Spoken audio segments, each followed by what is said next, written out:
नमस्कार, मी अमृता. गुरुकिल्ली यशाची आमच्या खास कार्यक्रमात आपलं स्वागत. नीटची परीक्षा काही दिवसांपूर्वीच पार पडली आहे. कोरोनाचा प्रादुर्भाव असूनही जवळपास 15 लाख मुलांनी ही एक्झाम यशस्वीरित्या दिली आहे. आता सारेच विद्यार्थी रिझल्टची वाट पाहतायत. आता पुढे काय, तर कदाचित रिझल्ट लागला की पुढची वाटचाल कशी सुरू करावी हे प्लॅन्स देखील चालले असतील.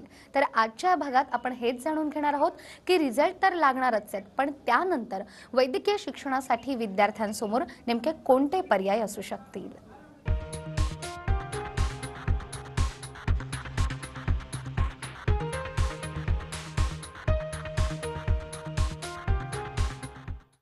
गुरुकिल्ली यशाची मध्ये आजचा आपला विषय आहे जॉर्जियामधील वैद्यकीय शिक्षण आणि संधी, आणि यावर मार्गदर्शन करण्यासाठी आपल्या सोबत आहेत विद्यार्थ्यांना वैद्यकीय शिक्षणासंदर्भात गायडन्स करणारे प्रज्वल जाधव सर. सर, कार्यक्रमात तुमचं स्वागत करते. धन्यवाद. प्रज्वल सरांबद्दल सांगायचं झालं तर प्रज्वल सर एज्युकेशन ओव्हरसीजचे सिनियर ॲडवायझर आहेत. एज्युकेशन ओव्हरसीजच्या संस्था या मुंबई, पुणे, जळगावमध्ये देखील आहेत. गेल्या 6 वर्षापासून त्यांनी अनेक विद्यार्थ्यांना गायडन्स केलेलं आहे. त्याचबरोबर अनेक विद्यार्थी आज भारतामध्ये चांगल्या हॉस्पिटल्समध्ये देखील कार्यरत आहे. तर आज आपल्या चर्चेचा हाच विषय असणार आहे की भारतामध्ये आणि परदेशात कोणते मेडिकल कॉलेजेस किंवा युनिव्हर्सिटीज विद्यार्थ्यांनी निवडाव्यात.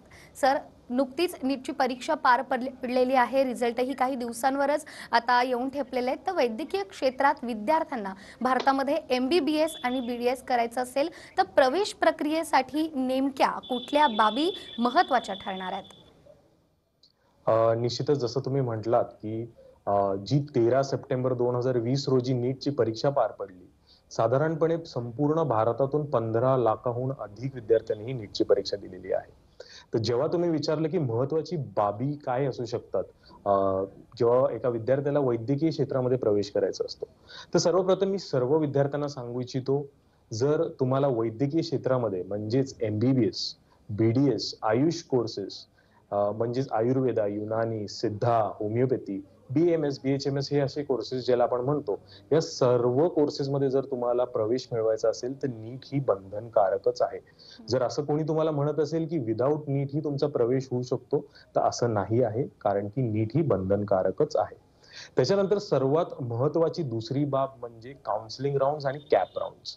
भारतामध्ये वैद्यकीय क्षेत्रामध्ये प्रवेश प्रक्रिया जी असते ती काउन्सिलिंग राउंड्स आणि कॅप राउंड थ्रूच होते. तर ह्या महत्वाच्या गोष्टींकडे नीट क्वालिफाय करणं, नीटची परीक्षा देणं आणि संपूर्ण वैद्यकीय प्रवेश प्रक्रिया ही काउन्सिलिंग आणि कॅप राउंड थ्रूच होते, हे मी तुमच्या माध्यमातून सर्व विद्यार्थ्यांना सांगू इच्छितो. अगदीच. त्यामुळे ही परीक्षा देखील तितकीच महत्त्वाची आहे. मात्र ज्याचा आता तुम्ही उल्लेख केला कॅप राऊंड, तर हा देखील खूप महत्त्वाचा रोल यात प्ले करतोय. तर काही विद्यार्थी असेही असतील त्यांना ही प्रोसेस काहीशी गोंधळून टाकणारी असेल, तर मग अशा विद्यार्थ्यांना आपण कशा प्रकारे मदत करता? नक्कीच कॅप राउंड किंवा काउन्सिलिंग राउंड जेव्हा विद्यार्थी ऐकतात तर बऱ्याचशा वेळेला कन्फ्यूज होऊन जातात. तर सोप्या भाषेत सांगायचं झालं तर 2 प्रकारचे काउन्सिलिंग राउंड्स असतात भारतामध्ये. एक उदाहरण द्यायचं झालं, जर एक विद्यार्थी महाराष्ट्रामध्ये राहतो आणि महाराष्ट्राच्याच एका वैद्यकीय शाळेमध्ये, एका वैद्यकीय कॉलेजमध्ये त्याला जेव्हा प्रवेश मिळवायचा असतो, तेव्हा तो स्टेट काउन्सिलिंग राउंड्स थ्रू त्याचं ऍप्लिकेशन किंवा त्याचा फॉर्म भरतो. जर महाराष्ट्रातील विद्यार्थ्याला महाराष्ट्र बाहेर किंवा दुसऱ्या कुठल्या राज्यामध्ये जेव्हा ऍडमिशन हवं असतं, त्यावेळेला तो सेंट्रल काउन्सिलिंग राउंड ह्याच्या थ्रू ऍडमिशनची प्रोसेस पुढे नेतो. जर आता आपण स्टेट काउन्सिलिंग राउंड्स बद्दल बोलायचं झालं तर एक नवीन अपडेट आहे. उदाहरण द्यायचं झालं तर जेव्हा एका विदर्भातील विद्यार्थ्याला विदर्भाच्याच एका मेडिकल कॉलेजमध्ये ऍडमिशन हवं असेल, तेव्हा त्याला पूर्वी 70% प्राधान्य होतं, आणि जेव्हा विदर्भाच्या एका विद्यार्थ्याला मुंबईमध्ये प्रवेश हवा असेल एका मेडिकल कॉलेजमध्ये, तेव्हा तो 30% प्राधान्यमध्ये यायचा. म्हणजे यापूर्वी महाराष्ट्रामध्ये 70-30 हा सीटचा कोटा होता, पण या वर्षीपासून महाराष्ट्र गव्हर्नमेंटनी 70-30 कोटा हा काढून टाकलेला आहे. त्याच्यामुळे वन महाराष्ट्र वन मेरिट या बेसिसवरच महाराष्ट्रामध्ये मेडिकल क्षेत्रामध्ये ऍडमिशन होणार आहे. नक्कीच एक आनंदाची बातमी आहे ही महाराष्ट्रातील विद्यार्थ्यांसाठी. त्याच्यानंतर जर काउन्सिलिंग राउंड्स बद्दल बोलायचं झालं तर एक रूपरेषा सांगायची काउन्सिलिंग राउंडची, म्हणजे सुरुवातीला ऑनलाईन रजिस्ट्रेशन असतं, मग ते स्टेट काउन्सिलिंग असू दे किंवा सेंट्रल काउन्सिलिंग असू दे. त्याच्यानंतर फिजिकल डॉक्युमेंट व्हेरिफिकेशन होतं विद्यार्थ्यांचं. त्याच्यानंतर प्रेफरन्स किंवा चॉईस फिलिंग ज्याला आपण म्हणतो, म्हणजे तुमच्या आवडीचे जे कॉलेजेस आहेत किंवा तुमच्या स्कोर अनुसार तुम्हाला कॉलेजेसची प्रेफरन्स टाकावी लागते आणि त्याच्यानंतर first list, second list, mop up rounds असे बऱ्याचशा एमबीबीएसच्या लिस्ट निघतात. तर निश्चितच ही काउन्सिलिंगची किंवा ही ऍडमिशनची प्रोसेस आहे. पण मी हे तुमच्या आवर्जून सांगू इच्छितो की या काउन्सिलिंग प्रोसेसमध्ये जर तुम्हाला एक चांगलं कॉलेज हवं असेल किंवा सीट हवी असेल तर मेरिटमध्ये येणं हे अतिशय इम्पॉर्टंट असतं. तुम्ही मेरिटमध्ये असाल तर निश्चितच तुम्हाला एक चांगलं कॉलेज तुमच्या काउन्सिलिंग राऊंडमध्ये निश्चितच भेटेल. अगदीच. त्यामुळे या प्रवेश प्रक्रियेसाठी मेरिटही असणं तितकंच महत्त्वाचं आहे. मग जे विद्यार्थी पास झालेत किंवा क्वालिफाईड झालेत अशा विद्यार्थ्यांसाठी मग यानंतर नेमके कोणते पर्याय असू शकतात? निश्चितच अतिशय चांगला प्रश्न तुम्ही विचारलेला आहे. भारतामध्ये जर आपण पाहिलं तर साधारणपणे 80 ते 82 हजार एमबीबीएसच्या सीट्स अवेलेबल आहेत. त्यातील जर तुम्ही बघाल म्हणजेच 50% 40 ते 42 हजार हे गव्हर्नमेंट कॉलेजचे सीट्स असतात. प्रायव्हेट कॉलेजमध्ये सीट बघाल तर एक्सपेन्सिव्ह असल्यामुळे एक सर्वसाधारण परिवाराला, विद्यार्थ्याला ते अफोर्डेबल असं नसतं. तर निश्चित असे बरेचसे विद्यार्थी असतात जे मेरिटमध्ये नाही आले किंवा ते प्रायव्हेट कॉलेजमध्ये अफोर्ड नाही करू शकले. त्यांच्यासाठी एक अतिशय उत्तम पर्याय असू शकतो, तो म्हणजे परदेशी एमबीबीएस करण्याचा. निश्चितच जर आपण भारताचा आकडा पाहिला तर साधारणपणे 30 वर्षापासून भारतातून हजारोच्या संख्येने विद्यार्थी हे परदेशी एमबीबीएस करण्यासाठी जात आहेत. आता त्याचं कारण काय नक्की? तर अफोर्डेबल एज्युकेशन. बऱ्याचशा वेळेला मिसकन्सेप्शन असतं महाराष्ट्राच्या विद्यार्थी आणि त्यांच्या पालकांमध्ये की बाबा अब्रॉडमध्ये शिक्षण हे एक्सपेन्सिव्ह असतं. तर असं नाहीये.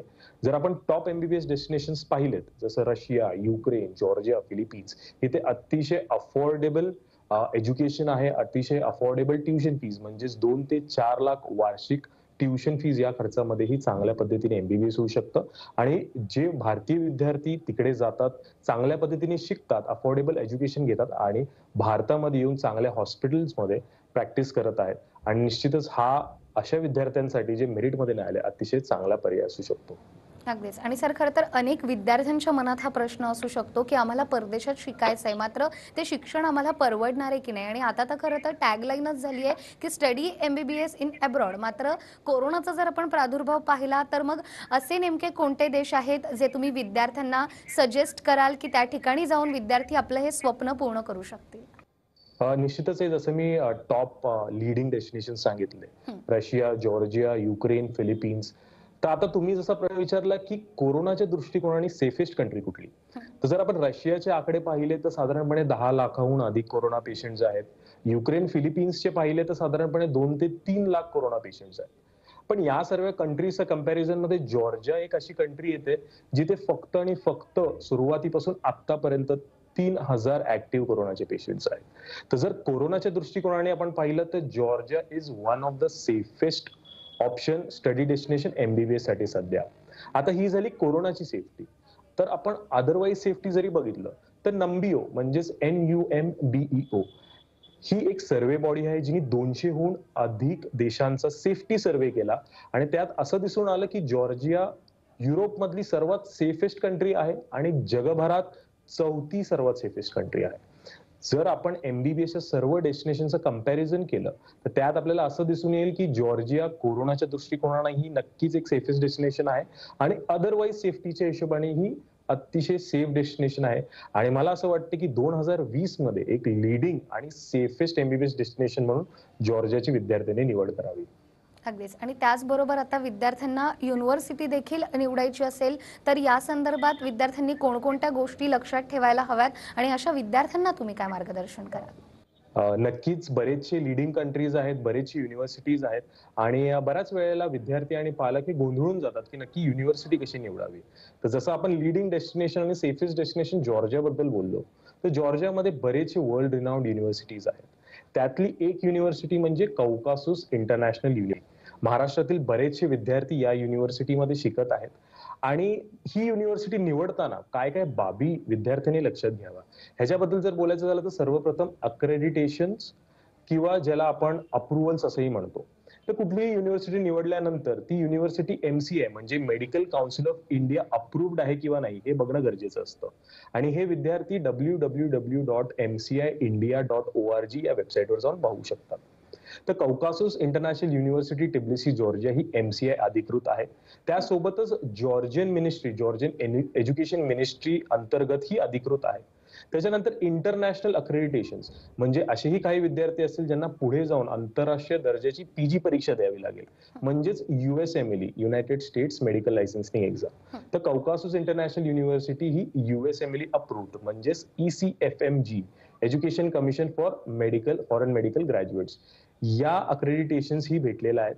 तर मी निश्चितच सांगू इच्छितो की जॉर्जियामधील कौकासस इंटरनॅशनल युनिव्हर्सिटी ही अधिकृत अक्रेडिटेशन्स प्राप्त मान्यता प्राप्त युनिव्हर्सिटी आहे आणि निश्चितच एक चांगला ऑप्शन असू शकतो महाराष्ट्राच्या विद्यार्थ्यांसाठी. अगदीच. आणि सर, जसं आपण आता म्हणालात की कौकासस इंटरनॅशनल युनिव्हर्सिटी तर आहेच, पण या संदर्भात आपल्या महाराष्ट्रीयन मुलांचा नेमका फीडबॅक कसा आहे? कारण अनेक विद्यार्थी महाराष्ट्रातून देखील याच युनिव्हर्सिटीला पसंती देत असतात. हो, नक्कीच. आपल्या महाराष्ट्रातून बरेचसे विद्यार्थी कौकासस इंटरनॅशनल युनिव्हर्सिटीमध्ये शिकत आहेत आणि अतिशय चांगला फीडबॅक आहे त्यांचा. तर आता या चांगल्या फीडबॅकचे बरेचसे कारणही आहेत. ते कारण बघायचे झाले म्हणजे सर्वप्रथम कौकासस इंटरनॅशनल युनिव्हर्सिटीमध्ये USMLE क्रॅक्ड फॅकल्टीज आहेत.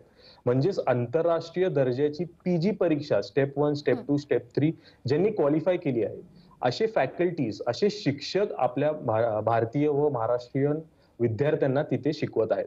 तर नक्कीच त्यांचा चांगला क्लिनिकल एक्सपिरियन्स, एक वर्ल्ड वाईड एक्सपिरियन्स आपल्या महाराष्ट्राच्या विद्यार्थ्यांना कधीही चांगला एक एक्सपिरियन्स देतो आणि शिक्षणासाठी त्यांच्यासाठी अतिशय एक चांगली आणि महत्वाची बाब आहे.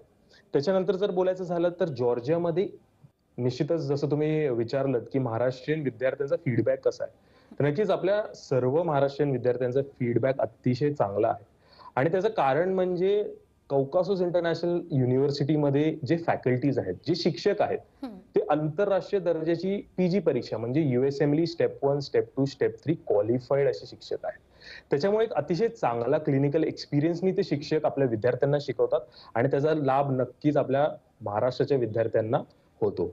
त्याच्यानंतर जॉर्जियामध्ये ECTS म्हणजेच युरोपियन क्रेडिट ट्रान्सफर सिस्टम ही शिक्षण पद्धती आहे. त्याच्यामुळे जी तुम्हाला डिग्री भेटते ती जॉर्जियामध्ये, युरोपमध्ये, US, UK आणि भारतात ही व्हॅलिड असतात. त्याच्यामुळे तुमच्याकडे विद्यार्थ्यांकडे एक ओपन डोअर ऑफ ऑपॉर्च्युनिटी असते संपूर्ण जगभरात त्यांच्या मेडिकल डिग्री सोबत प्रॅक्टिस करण्याची.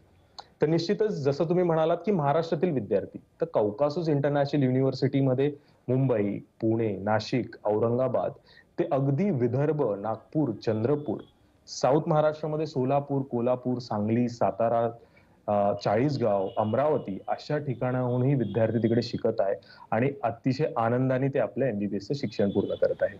ब्रेक नंतर पुन्हा एकदा गुरुकिल्ली यशाची मध्ये आपलं स्वागत. आज आपण जॉर्जियामधील वैद्यकीय शिक्षण आणि संधी याविषयी मार्गदर्शन घेत आहोत प्रज्वल जाधव सर यांच्याकडून. ज्या विद्यार्थ्यांना खरं तर परदेशात शिक्षण पूर्ण करायचं असतं, अशा विद्यार्थ्यांच्या मनात युनिव्हर्सिटीबद्दल, त्या देशाबद्दल अनेक प्रश्न असतात, ज्याची उत्तरं सर आज आपल्याला देतात आहेत. सर, या युनिव्हर्सिटीमध्ये विद्यार्थ्यांनी ऍडमिशन घेतल्यानंतर नेमकं एज्युकेशन ओव्हरसीज कोणत्या महत्त्वाच्या फॅसिलिटीज या विद्यार्थ्यांपर्यंत पोहोचवतं? नक्कीच जेव्हा एक युनिव्हर्सिटीचं निवड विद्यार्थी करतात, तर त्या युनिव्हर्सिटीमध्ये असणाऱ्या फॅसिलिटीज हे अतिशय महत्त्वाचे असतात आणि एज्युकेशन ओव्हरसीज मार्फत आम्ही अशा बऱ्याचशा फॅसिलिटीज प्रोव्हाइड करतो. त्याच्यामध्ये 2 मुख्य फॅसिलिटीज म्हणजे सर्वप्रथम अकॅडमिक फॅसिलिटीज. तर विद्यार्थ्यांना माहिती असेल की जेव्हा तुम्ही MBBSचं शिक्षण करता, मग ते भारतात असो किंवा परदेशात असो, MBBSचं शिक्षण कंप्लीट झाल्यानंतर एक NEXT म्हणजेच नॅशनल एक्झिट टेस्ट नावाची एक्झाम विद्यार्थ्यांना द्यावी लागते. त्याचसाठी आम्ही सर्वप्रथम पहिल्या वर्षीपासूनच कौकासस इंटरनॅशनल युनिव्हर्सिटीमध्ये NEXTची कोचिंग ही राबवतो. त्याच्यानंतर जसं मी पहिलेही सांगितलं की आंतरराष्ट्रीय दर्जाची PG परीक्षा म्हणजेच USMLE United States medical licensing exam ही जर परीक्षा देण्यासाठी काही विद्यार्थी इच्छुक असतील, तर अशा विद्यार्थ्यांसाठी पहिल्या वर्षीपासून USMLE कोचिंग ही आम्ही प्रोव्हाइड करतो. आणि या दोन्ही कोचिंग फॅसिलिटीजचं वैशिष्ट्य म्हणजे हे दोन्ही कोचिंग म्हणजे NEXT कोचिंग आणि USMLE कोचिंग ही संपूर्णपणे मोफत आहे आणि एज्युकेशन ओव्हरसीज मार्फत दिली जाते. त्याच्यानंतर दुसरी सर्वात महत्वाची फॅसिलिटी म्हणजे हॉस्टेल आणि मेस फॅसिलिटी. एक विद्यार्थी त्याच्या आयुष्याचं 5 ते 6 वर्ष एका परदेशी किंवा एका अननोन कंट्रीमध्ये घालवणार असतो. तर निश्चितच एज्युकेशन ओव्हरसीज मार्फत आम्ही हे मेक शुअर करतो की हॉस्टेल फॅसिलिटी आणि मेस फॅसिलिटी ही प्रीमियम असावी. आमचे जे हॉस्टेल्स आहेत ते clean, comfortable, heater, cooler facility, high speed internet facility असे बरेचसे फॅसिलिटीज आपण आपल्या हॉस्टेलमध्ये प्रोव्हाइड करतो. त्याच्यानंतर जर मेसचं बोलायचं झालं तर आपल्या हॉस्टेलमध्येच मेस फॅसिलिटी ही प्रोव्हाइडेड असते, जिथे महाराष्ट्रीयन पद्धतीचं 3 टाइम जेवण म्हणजेच सकाळी लाईट ब्रेकफास्ट, लंच आणि डिनर असे आपण 3 मील्स प्रोव्हाइड करतो. त्याच्यामुळे हॉस्टेल, मेस किंवा अकॅडमिक असे काहीही दुविधा विद्यार्थ्यांना नसली, तर त्यांचं जे फोकस असतं एमबीबीएस मध्ये अभ्यास करण्यामध्ये ते अतिशय जास्त वाढतं. आणि निश्चितच असे काही प्रॉब्लेम्स नसले, काही असले तर एज्युकेशन ओव्हरसीज कधीही विद्यार्थ्यांच्या मदतीला असते. आम्ही जॉर्जियामध्ये असतो, आपली टीम जॉर्जियामध्ये असते, युनिव्हर्सिटीमध्ये असते आणि विद्यार्थ्यांना सर्व प्रकारे मदतही करत असते. अगदीच. आणि खरं तर पालकांच्या मनामध्ये जे प्रश्न असतात, की विद्यार्थी परदेशात गेल्यानंतर त्यांची सोय कशी होते, मेस आणि हॉस्टेल कसं असणार आहे, तर या संदर्भात खरं तर तुम्ही जे उत्तर दिलेलं आहे, अनेक पालकांची आणि विद्यार्थ्यांची काळजी कुठेतरी नक्कीच कमी झाली असणार आहे. मात्र सर, कोरोनाच्या या प्रादुर्भावामुळे फ्लाईट सध्या बंद आहेत, तर मग एज्युकेशन ओव्हरसीजनं विद्यार्थ्यांसाठी काही महत्त्वाच्या तरतुदी केलेल्या आहेत का? निश्चितच अतिशय महत्त्वाचा प्रश्न तुम्ही विचारलेला आहे, की आता फ्लाइट्स बंद असताना कसे ट्रॅव्हल करतील? तर मी सांगू इच्छितो, की 1 ऑक्टोबरपासून जॉर्जियाची जी व्हिसा डिपार्टमेंट्स आहेत, व्हिसा ऑफिसेस आहेत आणि एम्बसी आहे, ही सुरू झालेली आहे आणि आपण व्हिसा ॲप्लिकेशन्स ही प्रोसेस करत आहोत. त्याच्यानंतर ट्रॅव्हल कसे करतील? तर निश्चितच एज्युकेशन ओव्हरसीज हे चार्टर्ड फ्लाइट्सनी विद्यार्थ्यांना घेऊन जाणार आहे जॉर्जियाला आणि त्यांच्या अकॅडमिक्समध्ये काहीही नुकसान होणार नाहीये आणि विद्यार्थी हे फिजिकल बेसिसवरच त्यांचे एमबीबीएसचे लेक्चर्स अटेंड करतील. तर निश्चितच आता मी का स्ट्रेस केलं, की फिजिकल बेसिसवरच त्यांना अटेंड करावे लागणार लेक्चर्स. तर एमसीआयच्या म्हणण्यानुसार ऑनलाईन लेक्चर्स एमबीबीएस मध्ये हे इनव्हॅलिड असे आहेत. तर असे भरपूर विद्यार्थी असतील जे ऑनलाईन रित्या एमबीबीएसचं शिक्षण करत असतील, तर मी त्यांना सांगू इच्छितो, की एमसीआय हे गृहीत धरणार नाही आहे. त्याचमुळे एज्युकेशन ओव्हरसीज चार्टेड फ्लाइट्सने आपले सर्व विद्यार्थ्यांना जॉर्जियाला घेऊन जाणार आहे आणि तिथे फिजिकल बेसिसवरच त्यांचे लेक्चर्सही चालू होणार आहे.